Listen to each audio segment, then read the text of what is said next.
नमस्कार दोस्तों, good evening. एक बार फिर आप सभी का स्टडी अड्डा ऑनलाइन क्लासेज में स्वागत है। UPPCL technical helper special online test series अपन डिस्कस कर रहे हैं और जो अपना टॉपिक है आज का वह है single phase motor. Single phase motor से संबंधित अपन ऑब्जेक्टिव क्वेश्चन आंसर डिस्कस करेंगे। तो चलिए शुरू करते हैं। शुरू करने से पहले जल्दी से अपने दोस्तों के साथ इस टेस्ट सीरीज का लिंक शेयर कर दें। तो चलिए शुरू करते हैं। आज का जो अपना पहला क्वेश्चन है, सिंगल फेस मोटर का जो अपना पहला क्वेश्चन है वह इस प्रकार है। कुंडली को घुमाते रहने के लिए मोटर में खालिस्तान कहलाने वाली युक्ति द्वारा प्रत्येक आधे फेरे के पश्चात धारा उल्ट दी जाती है। तो जल्दी से आंसर कमेंट करके बताएं पहले क्वेश्चन का राइट आंसर क्या होगा। Option number A brush, option B commutator, option C exciter, option D carbon spring और ऑप्शन ई घुड़सवार विद्युत चुंबकीय। तो बताएं पहले क्वेश्चन का राइट आंसर क्या होगा। Option number B commutator. चलिए नेक्स्ट क्वेश्चन नंबर दो नंबर क्वेश्चन अपना इस प्रकार है। कम्यूटेटर खंडों के बीच विद्युत रोधन खालिस्तान होता है। बताएं कम्यूटेटर खंडों के बीच में इंसुलेशन मटेरियल क्या होता है। ऑप्शन नंबर ए कागज, option B mica, option C कपड़ा, ऑप्शन डी लकड़ी और ऑप्शन ई यह सब। तो बताएं दो नंबर क्वेश्चन का राइट आंसर क्या होगा। कम्यूटेटर खंडों के बीच में विद्युत रोधन क्या होता है। तो कम्यूटेटर खंडों के बीच में विद्युत रोधी पदार्थ के रूप में क्या होता है, माइका। ऑप्शन नंबर बी इसका क्या हो गया, दो नंबर क्वेश्चन का राइट आंसर। और जो माइका है उसकी डाइलेक्ट्रिक स्ट्रेंथ कितनी होती है, जल्दी से आंसर कमेंट करके बताएं। माइका की डाइलेक्ट्रिक स्ट्रेंथ कितनी होती है। तो माइका की डाइलेक्ट्रिक स्ट्रेंथ कितनी होती है, 50 से 200 केवी प्रति एमएम। चलिए नेक्स्ट क्वेश्चन देख लिया जाए। नेक्स्ट क्वेश्चन नंबर 3 अपना इस प्रकार है। सिंगल फेज प्रेरण मोटर में सहायक घुमाव को उपयोग करने का उद्देश्य है। बताएं सिंगल फेज मोटर में सहायक घुमाव को उपयोग करने का उद्देश्य है। ऑप्शन नंबर ए वोल्टता नियमन विकसित करना, ऑप्शन बी गति को बढ़ाना, ऑप्शन सी प्रारंभिक बल आघूर्ण को विकसित करना, ऑप्शन डी शक्ति गुणांक बढ़ाना और ऑप्शन ई शक्ति घटक को कम करना। तो जल्दी से आंसर कमेंट करके बताएं। सिंगल फेज प्रेरण मोटर में सहायक घुमाव उपयोग करने का उद्देश्य क्या होता है। तो क्या होता है, शक्ति गुणांक बढ़ाना होता है या कुछ और। तो क्या होता है, जो प्रारंभिक बल आघूर्ण है उसको विकसित करना होता है। 3 नंबर क्वेश्चन का राइट आंसर क्या होगा, ऑप्शन नंबर सी प्रारंभिक बल आघूर्ण को विकसित करना। चलिए नेक्स्ट क्वेश्चन देख लिया जाए। नेक्स्ट क्वेश्चन नंबर 4 अपना इस प्रकार है। सिंगल फेज मोटर के स्टेटर में एक लेमिनेटेड आयरन कोर के ऊपर 2 वाइंडिंग होती है।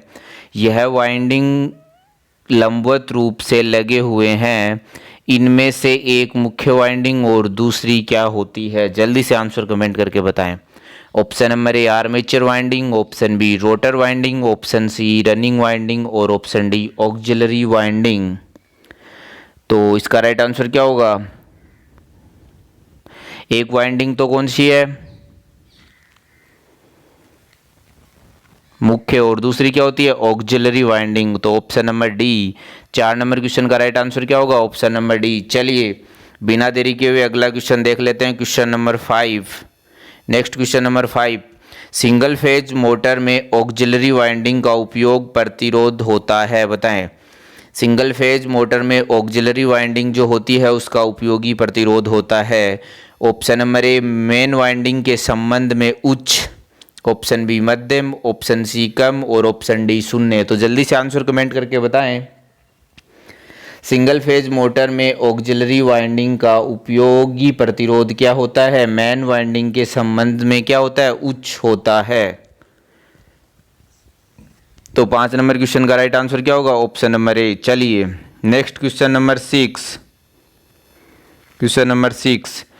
सिंगल फेज प्रेरण मोटर के लिए प्रतिरोध split phase type starting motor में सहायक वाइंडिंग में निम्न में से क्या होता है, जल्दी से आंसर कमेंट करके बताएं। प्रतिरोध split phase type starting motor में ऑप्शन नंबर ए जो दिया है निम्न प्रतिरोध उच्च प्रेरकीय प्रतिघात, ऑप्शन बी निम्न प्रतिरोध निम्न प्रेरकीय प्रतिघात, ऑप्शन सी उच्च प्रतिरोध और उच्च प्रेरकीय प्रतिघात, ऑप्शन डी उच्च प्रतिरोध और निम्न प्रेरकीय प्रतिघात। तो बताएं 6 नंबर क्वेश्चन का राइट आंसर क्या होगा। तो सिंगल फेज मोटर कौन सी split phase type starting motor के अंदर ऑक्सिलरी वाइंडिंग में क्या होता है, उच्च प्रतिरोध और निम्न प्रेरकीय प्रतिघात होता है। तो इस 6 नंबर क्वेश्चन का राइट आंसर क्या हो गया, ऑप्शन नंबर डी। चलिए बिना देरी किए हुए नेक्स्ट क्वेश्चन नंबर 7 पे चलते हैं। 7 नंबर क्वेश्चन अपना इस प्रकार है, सिंगल फेज मोटर एसी को सेल्फ स्टार्टिंग बनाने के लिए खालिस्तान को मुख्य वाइंडिंग में जोड़ने की आवश्यकता होती है, किसे बताएं। सिंगल फेज एसी मोटर को सेल्फ स्टार्टिंग बनाने के लिए खालिस्तान को मुख्य वाइंडिंग से जोड़ा जाता है। Option number A auxiliary winding, option B running winding, option C damping winding, option D compensating winding. तो बताएं 7 नंबर क्वेश्चन का राइट आंसर क्या होगा। तो सिंगल फेज मोटर को सेल्फ स्टार्ट बनाने के लिए क्या करते हैं, ऑक्सिलरी वाइंडिंग को जोड़ते हैं। तो 7 नंबर क्वेश्चन का राइट आंसर क्या होगा, ऑप्शन नंबर ए। चलिए नेक्स्ट क्वेश्चन देख लेते हैं। नेक्स्ट क्वेश्चन नंबर 8 अपना इस प्रकार है, सिंगल फेज प्रेरण मोटर का फेज स्प्लिटर निम्न में से किसमें जुड़ा होता है, बताएं जल्दी से आंसर कमेंट करके बताएं। 8 नंबर क्वेश्चन का राइट आंसर क्या होगा। ऑप्शन नंबर ए स्टेटर वाइंडिंग के साथ समांतर क्रम में, ऑप्शन बी स्टेटर वाइंडिंग के साथ श्रेणी क्रम में, ऑप्शन सी रोटर वाइंडिंग के साथ समांतर क्रम में, ऑप्शन डी स्टार्टर वाइंडिंग के साथ श्रेणी क्रम में। तो बताएं जो फेज स्प्लिटर है सिंगल फेज मोटर में वह किसके साथ जुड़ा होता है। तो वह क्या होता है, स्टार्टर वाइंडिंग के साथ श्रेणी क्रम में जुड़ा होता है। तो इस क्वेश्चन का राइट आंसर क्या होगा, ऑप्शन नंबर डी। चलिए बिना देरी किए हुए next question number 9। Question number 9, single phase प्रेरण मोटर में यदि स्टेटर एक एसी आपूर्ति से जुड़ा हुआ है तो निम्न में से कौन सा कथन सत्य होगा। जल्दी से 9 नंबर क्वेश्चन का राइट आंसर कमेंट करके बताएं। सिंगल फेज प्रेरण मोटर में यदि स्टेटर एक एसी आपूर्ति से जुड़ा हुआ है तो निम्न में से कौन सा कथन सत्य होगा। ऑप्शन नंबर ए यह स्टेटर फ्लक्स उत्पन्न नहीं कर सकता, ऑप्शन बी स्टेटर वाइंडिंग में ताम्र हानियां शून्य होती है, ऑप्शन बी यह स्वतः घूर्णन क्षेत्र उत्पन्न नहीं कर सकता, ऑप्शन डी स्टेटर वाइंडिंग में लौह हानियां शून्य होती है। तो बताएं जल्दी से आंसर कमेंट करके 9 नंबर क्वेश्चन का राइट आंसर क्या होगा। तो क्या होगा, यह स्वतः घूर्णन क्षेत्र उत्पन्न नहीं कर सकता, option number C. 9 number question का राइट आंसर क्या हो गया, ऑप्शन नंबर सी। अगर आपने अभी तक हमारी स्टेट सीरीज को लाइक नहीं किया तो जल्दी से लाइक करें, अपने दोस्तों के साथ अधिक से अधिक शेयर करें। चलिए नेक्स्ट क्वेश्चन देख लिया जाए। Next question number 10 number question, split phase motor की आवश्यकता होती है, बताएं जल्दी से आंसर कमेंट करके बताएं। स्प्लिट फेज मोटर की आवश्यकता होती है।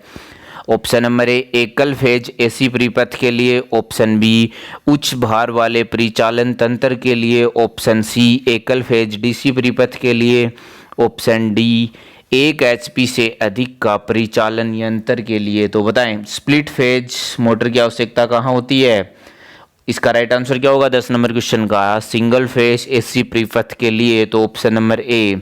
10 नंबर क्वेश्चन का राइट आंसर क्या हो गया, ऑप्शन नंबर ए। चलिए रोजाना अपन इसी टाइम इस तरह की टेस्ट सीरीज डिस्कस करते हैं, ध्यान रखें और रोजाना इस टाइम हमारे साथ ये टेस्ट सीरीज ज्वाइन करें।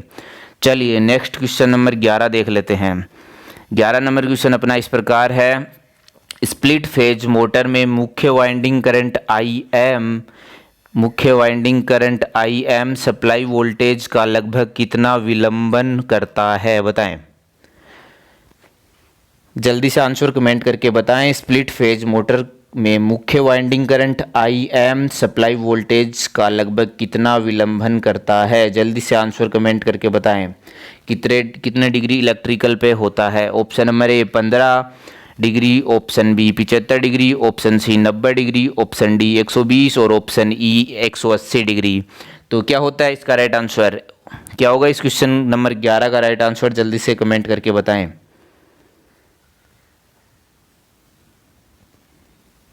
तो किस पे रखा जाता है? 90 डिग्री ऑक्सिलरी, 90 डिग्री इलेक्ट्रिकल पे दोनों वाइंडिंग रखी हुई होती है। तो इस 11 नंबर क्वेश्चन का राइट आंसर क्या होगा? Option number C. चलिए नेक्स्ट क्वेश्चन देख लेते हैं, क्वेश्चन नंबर 12। क्वेश्चन नंबर 12 अपना इस प्रकार है, प्रतिरोध प्रारंभ मोटर की शुरुआत के दौरान अपकेंद्री स्विच खालिस्तान करता है जब मोटर गति नहीं पकड़ती। तो बताएं 12 नंबर क्वेश्चन का राइट आंसर क्या होगा?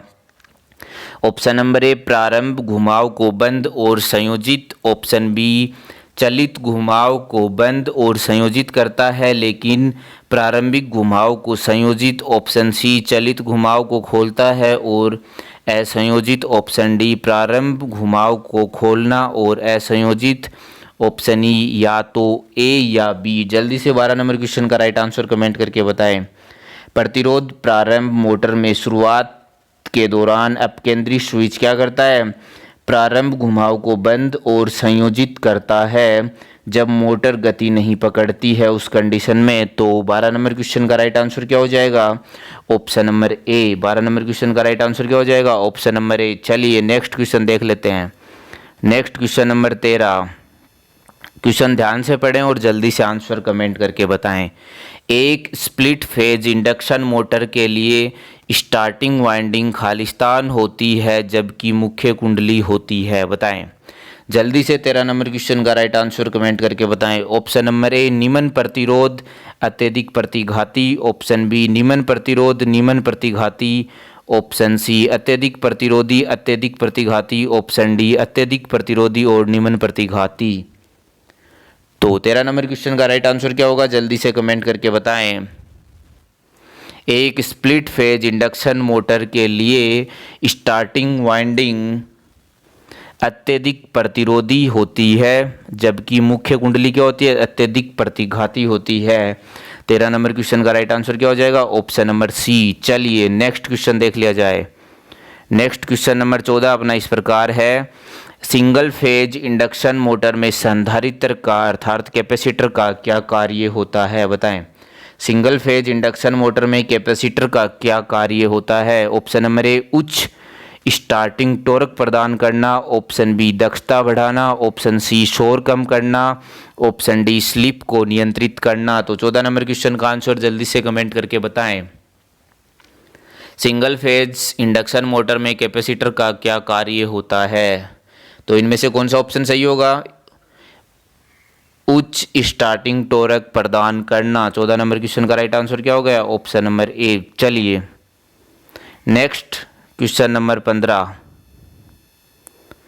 संधारित्र के प्रारंभ में और मोटर को चलने में सहायक घुमाव के साथ श्रेणी में चल रहे संधारित्र का कार्य है। जल्दी से आंसर कमेंट करके बताएं। संधारित्र के प्रारंभ में और मोटर के चालन में सहायक घुमाव के साथ श्रेणी में चल रहे संधारित्र का खालिस्तान कार्य है। ऑप्शन नंबर ए शक्ति गुणांक शक्ति घटक को सुधारना, ऑप्शन बी बलाघूर्ण में अस्थिरता को घटाना, ऑप्शन बी अतिभार क्षमता को बढ़ाना, ऑप्शन डी बलाघूर्ण को सुधारना, ऑप्शन ई ए और डी दोनों। तो जल्दी से आंसर कमेंट करके बताएं। 15 नंबर क्वेश्चन का राइट आंसर क्या होगा? तो क्या होगा? शक्ति गुणांक अर्थात पावर फैक्टर को सुधारना। ऑप्शन नंबर ए इस क्वेश्चन का क्या होगा? Right answer. चलिए नेक्स्ट क्वेश्चन नंबर 16 देख लेते हैं। क्वेश्चन नंबर 16 अपना इस प्रकार है, एक कैपेसिटर एसी मोटर लोड के पावर फैक्टर वैल्यू को तब बढ़ाता है जब यह खालिस्तान जुड़ा होता है। जल्दी से आंसर कमेंट करके बताएं। एक कैपेसिटर एसी मोटर के लिए पावर फैक्टर वैल्यू को कब बढ़ाता है? ऑप्शन नंबर ए मोटर के साथ जब वह सीरीज में जुड़ा हो, ऑप्शन बी वाइंडिंग शुरू करने में, ऑप्शन सी मोटर के साथ पैरेलल, ऑप्शन डी मुख्य वाइंडिंग के साथ सीरीज और ऑप्शन ई इनमें से कोई नहीं। तो 16 नंबर क्वेश्चन का राइट आंसर क्या होगा? एक कैपेसिटर एसी मोटर में लोड के पावर फैक्टर वैल्यू को मोटर के साथ जब पैरेलल में जुड़ा होता है तब बढ़ा देता है। तो इस क्वेश्चन का राइट आंसर क्या होगा? Option number C parallel. जब वह क्या होता है? मोटर के साथ पैरेलल में जुड़ा होता है। चलिए समझने लायक क्वेश्चन है नहीं। अगर आपकी तैयारी अच्छी है, अपनी तैयारी चेक करने के लिए हमारे साथ रोजाना ये टेस्ट सीरीज ज्वाइन करें। चलिए नेक्स्ट क्वेश्चन नंबर 17। आपको हमारी टेस्ट सीरीज़ को आपका अपनी तैयारी का लेवल पता चल जाएगा अगर आप यह टेस्ट सीरीज़ रोज़ाना देते हो। चलिए 17 number question, capacitor start motor की शुरुआत के दौरान कैपेसिटर खालिस्तान में जुड़ा हुआ होता है। जल्दी से आंसर कमेंट करके बताएं। ऑप्शन नंबर ए, शुरुआती घुमाव के साथ सीरीज और चालू घुमाव के साथ समांतर। ऑप्शन बी, शुरुआती घुमाव के साथ समांतर और चालू घुमाव के साथ। ऑप्शन सी, चालू घुमाव शुरुआती घुमाव के सीरीज। ऑप्शन डी, शुरुआती और चालू घुमाव के समांतर। ऑप्शन ई, या तो बी या सी। जल्दी से आंसर कमेंट करके बताएं। तो क्या होता है, कैपेसिटर जो है वो स्टार्टिंग वाइंडिंग के साथ सीरीज और शुरुआती घुमाव के साथ सीरीज और चालू घुमाव के साथ क्या होता है, समांतर क्रम में जुड़ा होता है। 17 नंबर क्वेश्चन का राइट आंसर क्या हो गया, ऑप्शन नंबर ए। चलिए रोजाना हमारे साथ ये टेस्ट सीरीज ज्वाइन करें और अपनी तैयारी का लेवल चेक करें। तो next 18 number question, capacitor start motor में कैपेसिटर निम्नलिखित के साथ श्रेणी क्रम में लगा होता है। बताएं, कैपेसिटर स्टार्ट मोटर में कैपेसिटर किसके साथ श्रेणी क्रम में लगा होता है। Option number A, starting winding. Option B, running winding. Option C, प्रतिकारी वाइंडिंग। और ऑप्शन डी, इनमें से कोई नहीं। तो कैपेसिटर स्टार्ट मोटर में कैपेसिटर जो है वह क्या होता है, स्टार्टिंग वाइंडिंग के साथ किस में लगा होता है, श्रेणी क्रम में लगा होता है। तो 18 नंबर क्वेश्चन का राइट आंसर क्या होगा, ऑप्शन नंबर ए। आपका कोई सुझाव हो तो कमेंट सेक्शन में लिखना ना भूलें। हमें कमेंट करके ज़रूर बताएं आपको हमारे इन क्वेश्चंस का लेवल कैसा लगा। हम आपके लिए इतनी मेहनत से ये क्वेश्चंस तैयार करते हैं, तो कम से कम वीडियो को एक लाइक ज़रूर दें। चलिए next question number 19, single phase संधारित्र मोटर में यदि संधारित्र लघुपतित हो जाए तो क्या होगा। बताएं, जल्दी से आंसर कमेंट करके बताएं। यदि सिंगल फेज मोटर का संधारित्र शॉर्ट सर्किट हो जाए तो क्या होगा। ऑप्शन नंबर ए, प्रारंभ नहीं होगी। ऑप्शन बी, समान दिशा में चलेगी। ऑप्शन सी, लघुकृत गति पर चलेगी। ऑप्शन डी, उत्क्रमित दिशा में चलेगी। ऑप्शन ई, इनमें से कोई नहीं। तो जल्दी से आंसर कमेंट करके बताएं। सिंगल फेस मोटर में यदि संधारित्र लघुपतित अर्थात शॉर्ट सर्किट हो जाए तो उस कंडीशन में क्या होगा।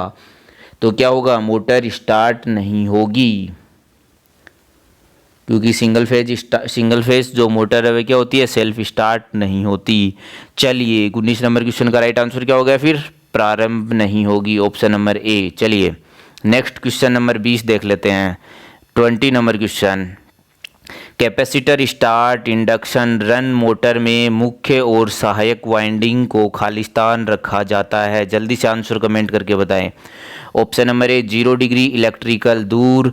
ऑप्शन बी, 30 डिग्री इलेक्ट्रिकल दूर। ऑप्शन सी, 45 डिग्री इलेक्ट्रिकल दूर। ऑप्शन डी, 90 डिग्री इलेक्ट्रिकल दूर। और ऑप्शन ई, 180 डिग्री इलेक्ट्रिकल दूर। तो बताएं, capacitor start induction run motor में मुख्य और सहायक वाइंडिंग को खालिस्तान में रखा जाता है तो क्या होता है। जल्दी से आंसर कमेंट करके बताएं।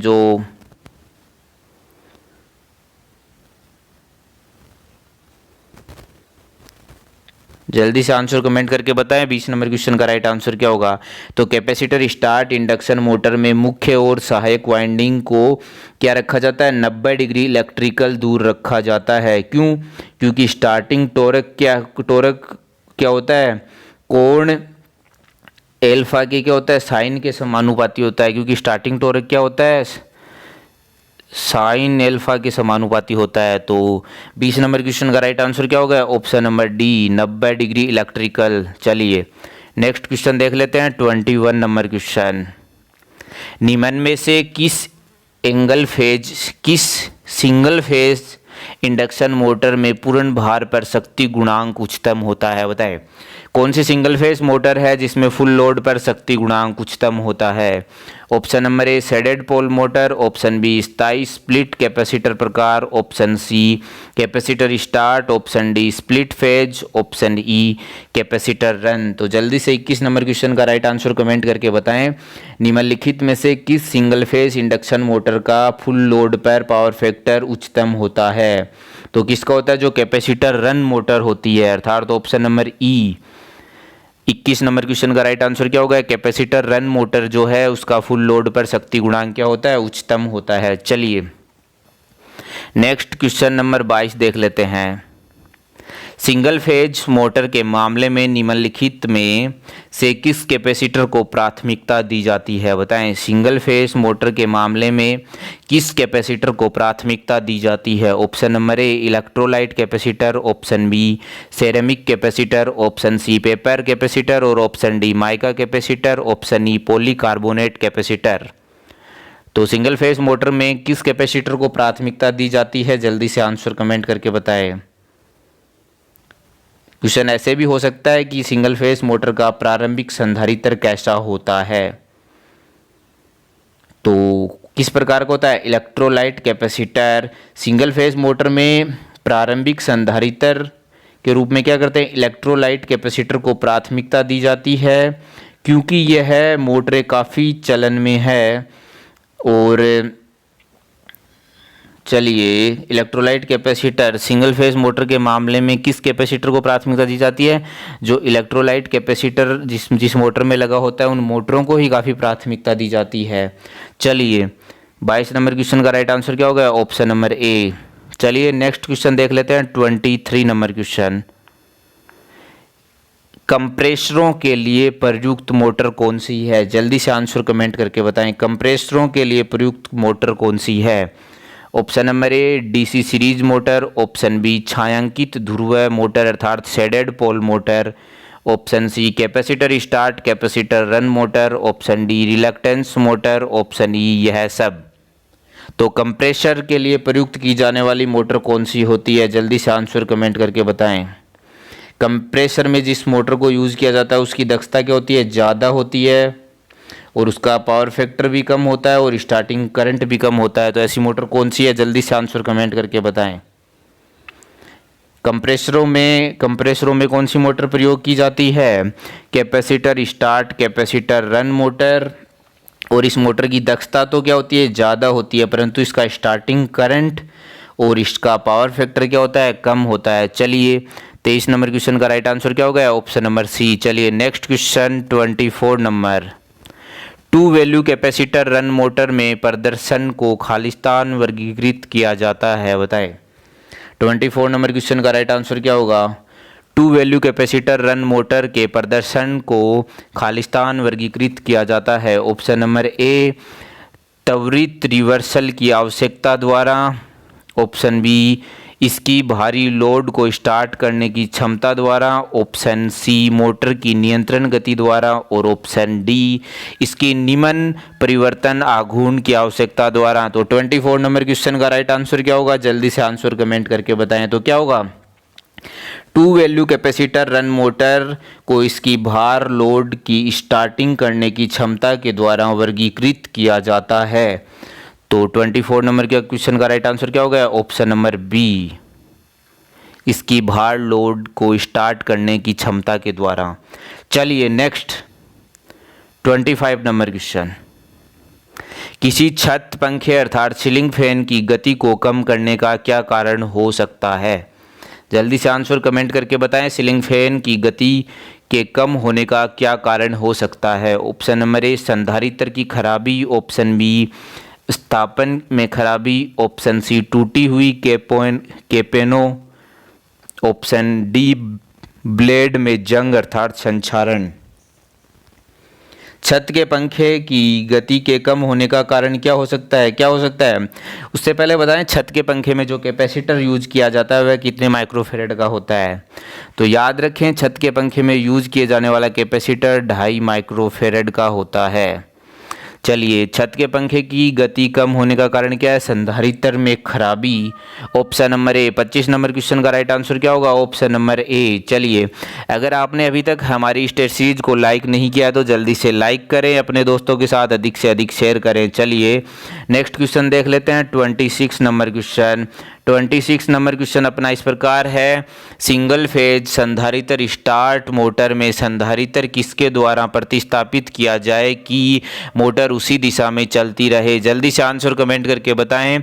सिंगल फेज संधारित्र स्टार्ट मोटर में संधारित्र किसके द्वारा प्रतिस्थापित किया जाए कि मोटर उसी दिशा में चलती रहे? ऑप्शन नंबर ए प्रारंभ करने वाला, ऑप्शन बी रोकने वाला, ऑप्शन सी अवरोधक और प्रारंभ करने वाला, और ऑप्शन डी रोकने वाला और संधारित्र। जल्दी से आंसर कमेंट करके बताएं 26 नंबर क्वेश्चन का राइट आंसर क्या होगा? तो एक single phase capacitor start motor में संधारित्र रोकने वाला अर्थात प्रतिरोध द्वारा प्रतिस्थापित किया जाए तो मोटर उसी दिशा में चलती रहेगी। तो 26 नंबर क्वेश्चन का राइट आंसर क्या होगा? ऑप्शन नंबर बी रोकने वाला। चलिए नेक्स्ट क्वेश्चन देख लेते हैं। 27 नंबर क्वेश्चन। 27 नंबर क्वेश्चन अपना इस प्रकार है, निम्न में से किस मोटर का प्रयोग छत के पंखे में किया जाता है? तो छत के पंखे में किस मोटर का प्रयोग किया जाता है? Option number A shaded motor, option B universal motor, option C स्थायी कैपेसिटर और ऑप्शन डी सीरीज मोटर। तो छत के पंखे में यूज की जाने वाली मोटर कौन सी होती है? Permanent capacitor motor. Option number C. 27 number question का राइट आंसर क्या हो गया? Option number C. चलिए धन्यवाद दोस्तों, हमारे साथ इस टेस्ट सीरीज में अंत तक बने रहने के लिए। कमेंट करके ज़रूर बताएं आपके लगभग 27 में से कितने क्वेश्चन आपको पहले से आ रहे थे और आपके कितने क्वेश्चन सही हुए। और कल दोबारा अपन इसी टाइम एक नई टेस्ट सीरीज के साथ दोबारा मिलेंगे। जय हिंद, जय भारत। कमेंट सेक्शन में कमेंट करना ना भूलें अगर आपको कोई सुझाव हो तो।